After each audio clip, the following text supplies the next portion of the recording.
Physics A is a semester-long course which serves mostly grade 10 students at Jakarta Intercultural School. Enrollment is diverse. Some of them may never step foot in a physics classroom again, while some will go on to higher level or advanced placement in later years. There is a wide range of abilities and motivations.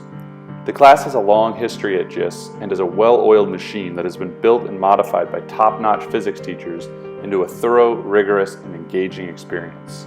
All that being said, the course was certainly not meeting one of the core goals at GIS, integrating relevant, contemporary, and experiential learning by harnessing the power of technology to enhance and liberate learning, as well as encouraging self-directed learning. Physics A was old school in a good way. Lots of hands-on labs, plenty of packet work, and an overall quick pace. The course wasn't without technology completely, as a couple of PhET simulations were already folded in, and I had no intention of removing them.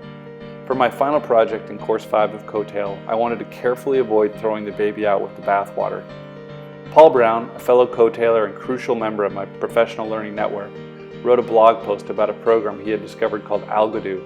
He suggested I take a look at it, and when I did, I instantly realized this was the tool I'd been looking for. Algodoo is a sandbox program. If you've ever played a computer game with realistic physics, think Angry Birds, it is very likely running on the same set of algorithms and parameters as Algodoo. It allows the user to create a virtual world called a scene and populate that world with a variety of objects. Crucially, the properties of these objects can be easily manipulated in all sorts of ways.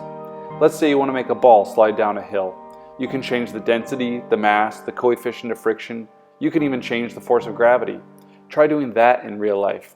Sure, you can change the mass of a ball experimentally, but you've probably also then changed its air resistance, its rotational inertia, and probably its coefficient of friction also.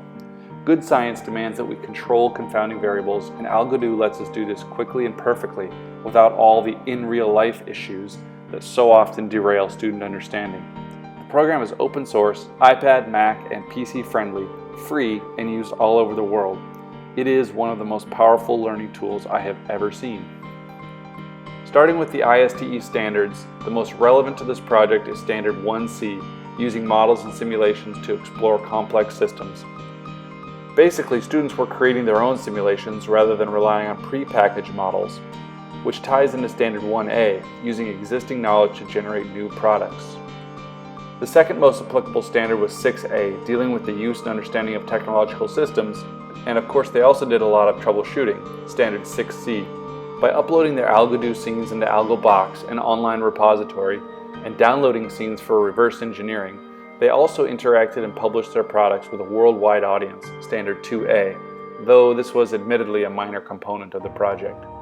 From a physics standpoint, the standards are clear and are all based on a thorough understanding of uniformly accelerated motion. In particular, differentiating between speed and acceleration, using the equations of motion to solve for unknown variables, and interpreting graphs of distance, velocity, and acceleration. I decided to capitalize on the game-like feel of the program, and I wrote the first assignment to read with a hint of computer game terminology. Instead of tasks, I called them levels. Instead of telling them every little step, I assumed the students would play around with the program until they figured it out. It worked really well. The students were instantly engaged across the board. Weaker students loved the fun factor. Stronger students loved how detailed and complex it was. The girls jumped right in, and the boys of course quickly found a way to actually download pre-existing scenes that really were just games with great physics behind them. The first assignment had two main goals. One was purely logistical and had nothing to do with physics. They needed to learn how to use the program. It is complex, yet intuitive, and the best way to learn a program like that is to just mess around with it. The second goal was to reinforce the idea that the slope of a distance time graph is an object's velocity, and the slope of a velocity time graph is an object's acceleration. This was achieved primarily by annotating the graph to explicitly point out intervals of constant versus accelerated motion. Using Doctopus to simplify template distribution and collection, I partnered students up and they set up one computer with a template and one with Algodoo. Beating level 1 was simple, as the first level of any game should be. In fact, if I were to do it again, I'd make it even more simple. All the players had to do was to make an object move at a constant speed. This sounds like a really basic idea, but actually most objects tend to speed up or slow down unless you monkey around with things. Plus, there are a lot of ways to achieve this goal. Some students used a ball and rolled it down a ramp. Others dropped a block from a certain height. But everybody quickly realized that these objects don't actually achieve constant speed unless they fall or roll or whatever for a very long time. In other words, long enough to reach terminal velocity. Creating the scene was just part of beating a level. Equally important was using graphical evidence to prove they had achieved their goal. Players had to select the appropriate variables to graph, which proved to be quite challenging actually, and then run the simulation while Algodoo plotted a graph in real time. This is super powerful stuff. Physics teachers 50 years ago would have jumped for joy if they had tools like this. Then they took screenshots of the plot and annotated it to describe key points during the motion of the object, such as changes in direction, intervals of constant speed or acceleration, maximum displacement, and so forth. I introduced Sketch as a quick, cloud-friendly way to annotate their graphs. There are plenty of basic imaging editing programs out there, but Sketch is one of my favorites because of its ease of use, compatibility with Evernote, and fantastic ability to easily drag and drop your image in a variety of file formats into whatever you're working on. This assignment was unquestionably successful, despite some roughness around the edges. There was plenty of troubleshooting to be done, and I eventually wised up and identified a few students who were very quick with the program, and I asked them to advise their peers. This kind of peer mentoring was not an explicit goal, but I believe it was actually one of the most important outcomes of this project.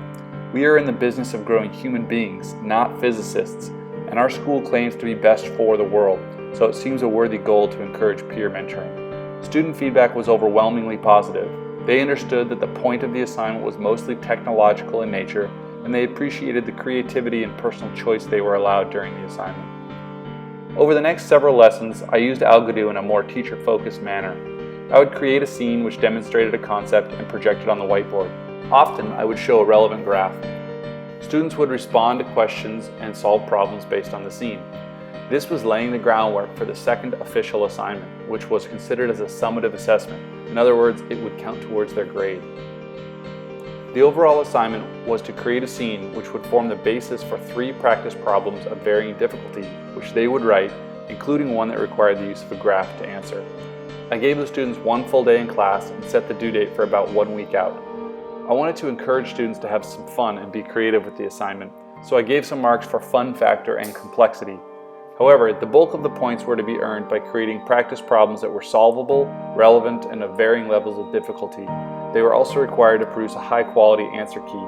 Finally, they had to write a short reflection piece. On the big day, students came in and were given 10 minutes to set up. I divided the class into 2 halves, presenters and audience. After about 15 minutes, roles switched. As a teacher, I have to admit I had to tell myself, learning is messy, learning is noisy. But I did see a lot of physics happening. When asked about this assignment, the response was mostly positive, with students again appreciating the creativity that was possible, as well as understanding the more physics-focused goals. If and when I do this project again, I would have given students a preview of where they were headed and why they needed to learn how to use this quirky program. I also would like to build in more peer feedback into the practice problems assignment. I would also consider being less helpful in many ways. Was it really good for student learning when I walk around and help students when they are stuck?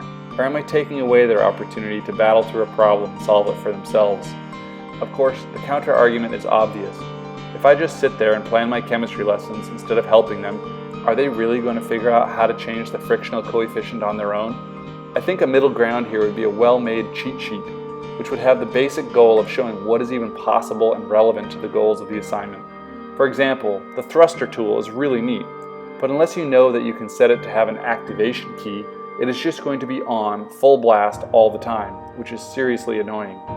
Once you discover the activation key function, all of a sudden the thruster becomes a really valuable way to apply a constant force.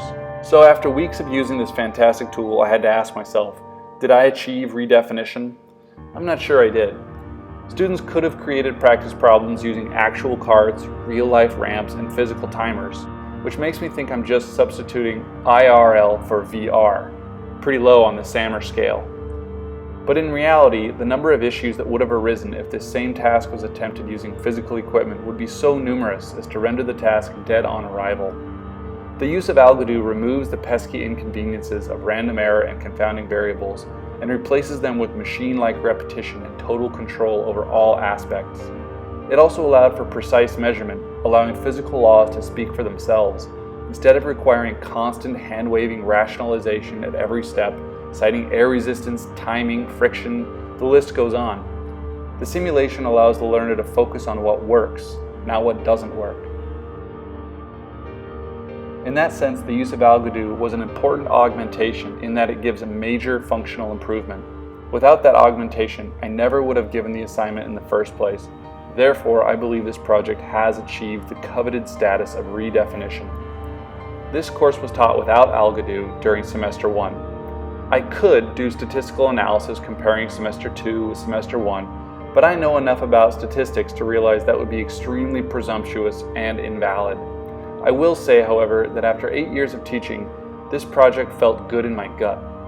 When I listened to the kinds of conversations my students were having, when I watched the problem-solving and troubleshooting processes they were going through, and when I saw the looks on their faces when they have one of those aha moments, I know I've done my job.